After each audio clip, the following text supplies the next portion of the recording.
Welcome to the Ozark Outpost in Dixon, Missouri. This is going to be Free France, Italy, and the United States, January 43. The Free French had 6 francs that they spent on 2 cavalry, and then they had 1 combat. They had 2 combats, actually. They had the 3 guys down here in Belgian Congo. They made an unopposed attack up here to liberate Sudan. No money for the British, but it did it did kind of just take the bubble out of the Italian sphere of influence there. And then over here in the mid, the French sub that was out here, if anybody's noticed any difference, I forgot to do something on the German turn. The Vichy fleet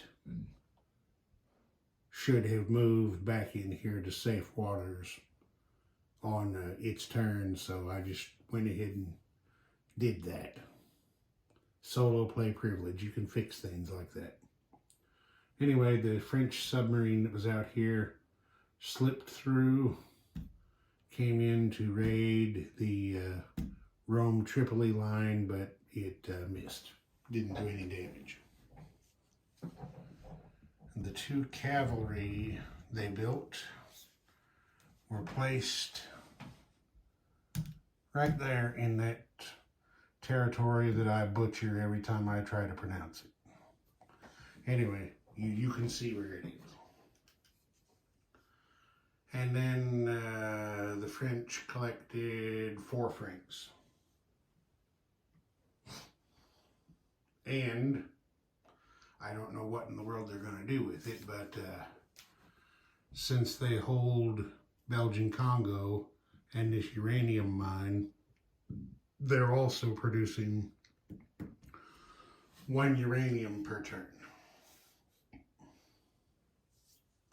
Well, I'll have to check that later. That might not be right, because I'm not sure. I don't think a minor power can produce and store uranium. I'll have to check on that. Okay, now we move on to Italy. There's some Italian boys there in the mid. Okay. Italy's lone tech roll hit, and they completed improved factories. So they're actually not doing too bad. I mean, Italy has 1 tech roll per turn, and they've completed 2 technologies, which is just as good as the Japanese have done, because the Japanese have only finished 2. So they're really not doing bad. Anyway, they weren't able to do any spy ring rolls. They missed on their counter-espionage roll. There is an American spy in Rome they tried to chase down, but missed him. For their build, they started 2 light cruisers. They built 2 destroyers, 1 fighter, and 1 militia. Then, gotta tilt up a bit. Their sub out here tried to convoy the East Atlantic line, but came up short, didn't do any damage. And the convoy defenses, as you can see, missed with their shot. The USSR double agent in Rome rolled maintain credibility, So the Italians had to pay the Soviets 3 IPP. And that was it. This for non-combat movement, they had just a little bit of it.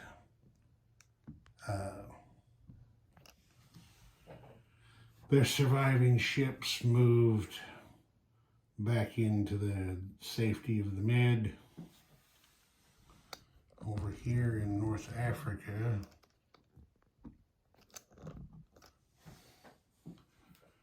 the infantry from Tripolitania moved over to Cyrenaica. The militia from Tobruk moved to Western Egypt.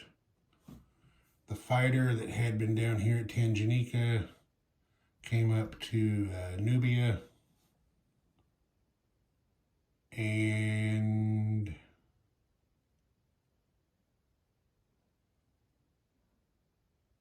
I think that's it. For their build, obviously, the destroyers went over by Rome.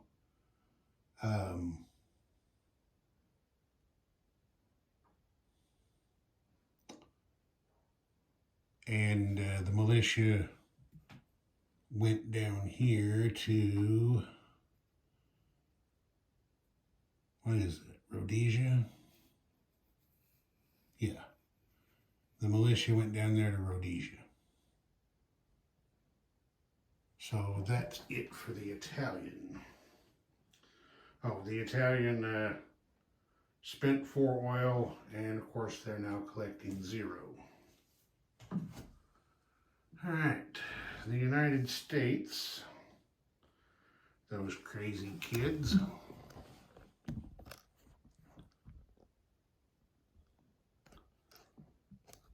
There's the East Coast. The United States did some work with its tech rolls.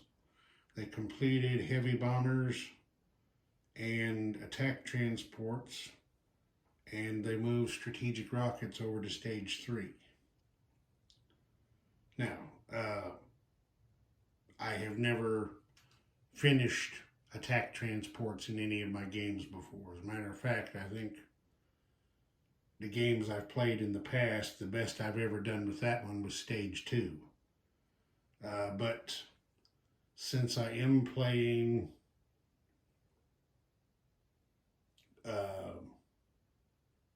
well, I guess it doesn't matter because they're not exclusively for that.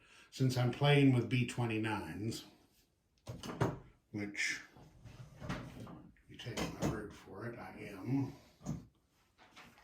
I got some of them as part of, yeah, I'm not happy with that color. I'm glad I'm going to be repainting. Anyway, I got some of them as part of the going nuclear expansion. But these are long-range heavy bombers. So they can be used for other stuff besides just dropping Fat Man and Little Boy. Which actually, I don't have any Little Boys. All I have is Fat Man bombs. But anyway, they can do strategic bombing, just like the others. They can do carpet bombing. Of course, they have, higher values. But since I have completed, or since the United States has completed heavy bombers and long-range aircraft, they are now eligible to build B-29s if they wish. And if I remember right, those cost 14, I believe. So they are pretty expensive, but they're worth it. I think they have a movement of 10 spaces, or a range of 10. Anyway, The United States did a couple of spy rolls, missed on both of them. They weren't able to do any counter-espionage rolls. For their build, they went with 8 transports, 1 strategic bomber, not a B-29, 1 jet fighter, 1 militia. They finished the escort carrier that they were building for the British, and they spent $2 on another atomic research roll. This one they hit, moving their atomic research to stage 3. They just have to hit 1 more roll, then their research will be complete. They'll have all their pieces in place and can begin the process of producing atomic bombs, if they wish.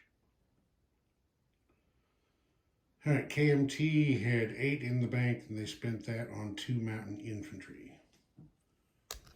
KMT's situation down here just gets worse every turn. They lost Hope to the Japanese. The only thing they have left is it's kind of crowded and hard to see down there. They've got Nanking, they've got Quichao, and Sichuan, and technically Yunnan, because it still has their roundel on it. So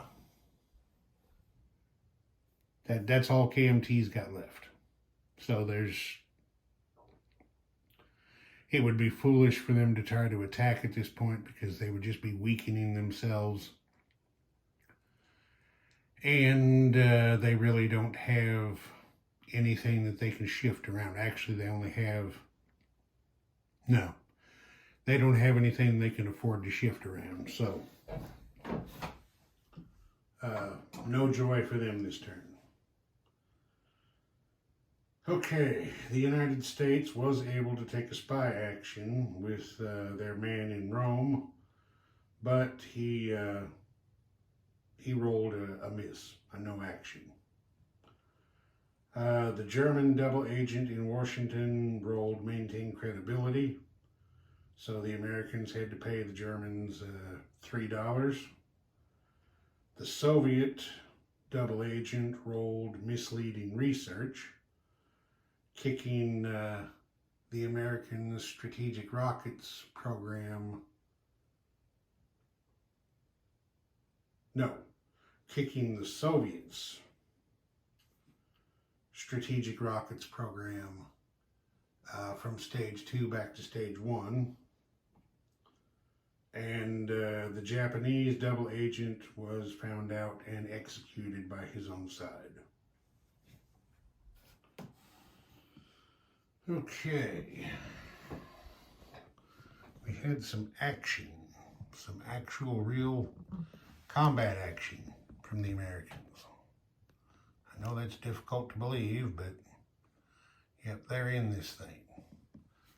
Okay, so what they did, I left the target markers on and everything so I could show you what I did and how. Down here in the C-zone off of Washington and the Carolinas is where this aircraft carrier came from. So he moved 1, 2, 3 spaces to get here.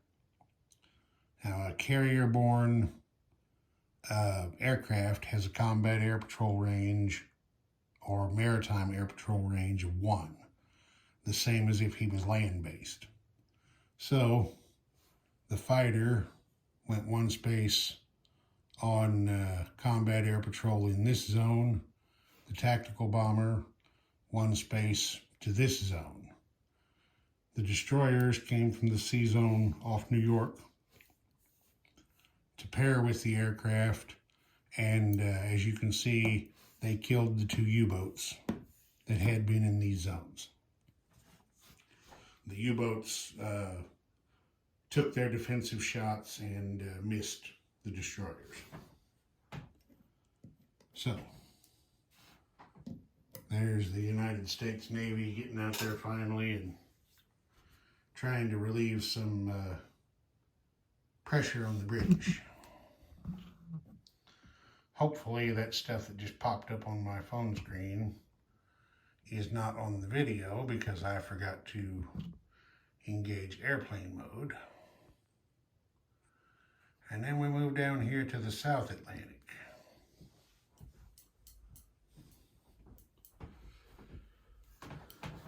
There were 2 coastal subs in this zone here. These 2 ships were over here off of Panama. So the 2 surface ships went 1, 2, 3, 4, which they're able to do because of a major port in Panama or Jamaica or Guantanamo Bay, wherever. Anyway, they moved over here. The coastal subs came down and they engaged the German battleship and torpedo boat destroyer that were here. As you can see, the Germans are gone. So are the 2 coastal subs. They took the return hits.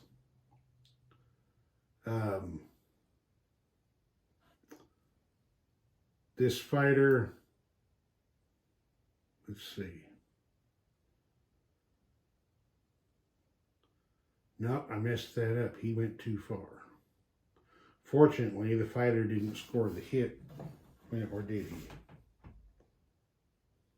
Well, it doesn't matter because they couldn't do it anyway. All right, never mind. I got to put this because the fighter was here at Rio de Janeiro. He went too far.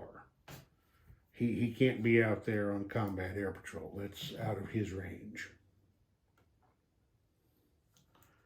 Made a little mistake that we'll correct. He goes back to Rio. I'll put the German U-boat back, and the American destroyer goes back over here to the Pacific side. That was part of the Chilean fleet that the Americans aligned.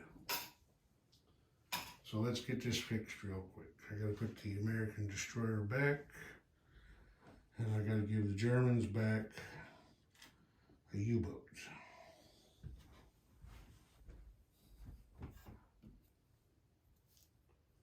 Okay, all fixed.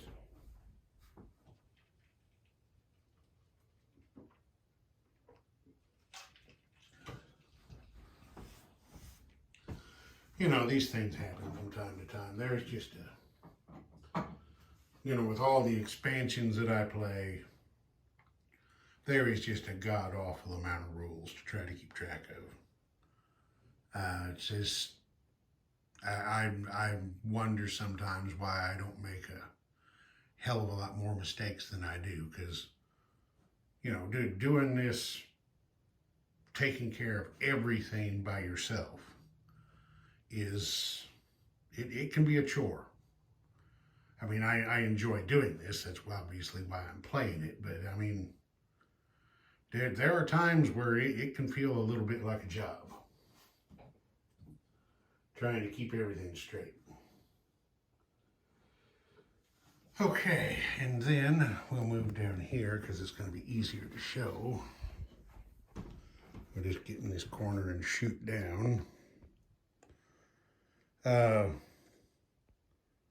The Americans attacked the Germans in Gran Chaco, Argentina. But as you can see, they didn't quite get the job done. They hit them both from Chile and Pampas, Brazil. But the Germans were just too tough. The Americans lost 7 infantry to the Germans' 5 cavalry. And it got to the point they couldn't press it any farther. So they retreated both directions. So stuff is covered. They didn't want to leave anything wide open. Anyway, that attack was a failure. And they had 1 combat over here in the Pacific, you can see this submarine right here had been back here at Wake Island. It came up to raid the Tokyo line, but he missed. Didn't do any damage. All right, non-combat moves in the Pacific. Well, we'll just start with the little guy down here. The coastal sub that had been here moved one space down to there. Over here, see the transports have gathered here off San Francisco, protected by a cruiser and a destroyer. The rest of the Pacific Fleet went over here to park off Hawaii. They figured there was strength in numbers, and they don't want to leave Hawaii completely vulnerable to Japanese invasion.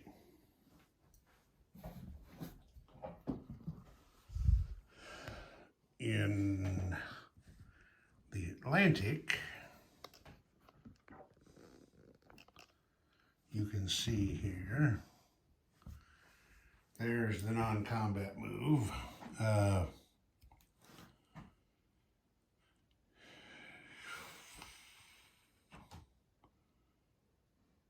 Well, I guess they could have gone another one.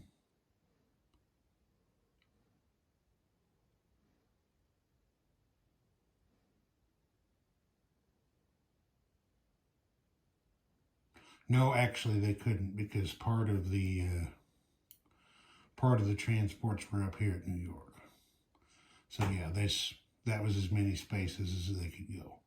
So you've got your 2 battleships, 2 heavy cruisers, and a destroyer escorting 10 transports, loaded up with 2 elite Marines, the 1st and 2nd Marine Divisions, 2 regular Marines, 3 infantry, a light tank, 2 medium tanks, and a commander, which of course doesn't take up any transport space.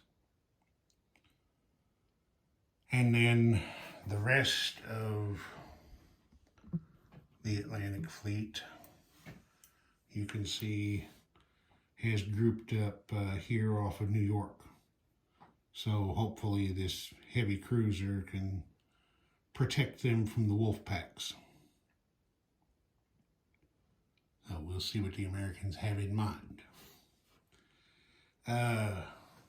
You can see here the jet fighter and the strategic bomber were built in New England. Obviously they're going to Europe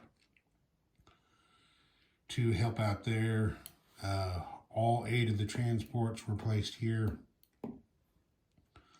So again, obviously they can hope to shuttle reinforcements to wherever this amphib group decides to land its troops. We'll have to find out in the future where they might do that. Are they going to go down there to Morocco, pay the 10 IPPs to declare war on Vichy, Gibraltar maybe, Spain perhaps? Or are they going to come, because they could come over here, are they going to come over here and land in France? We'll just have to find out. And then of course there's the American fighter and medium bomber that had been in New England. Okay, I think that's that. The Americans spent 9 oil this turn, and most of that was caused by moving capital ships, and most of that was caused by moving capital ships around. But since they're at war with a major power now, the United States collect 15 oil per turn. So I seriously, and especially with the reserves they have built up through the peacetime years, I seriously doubt they're ever going to run out. Even if they start leasing oil like crazy to the Brits or to FEC and Anzac. And the Americans, with their income, their wartime bonus, and their wartime economy roll, wound up with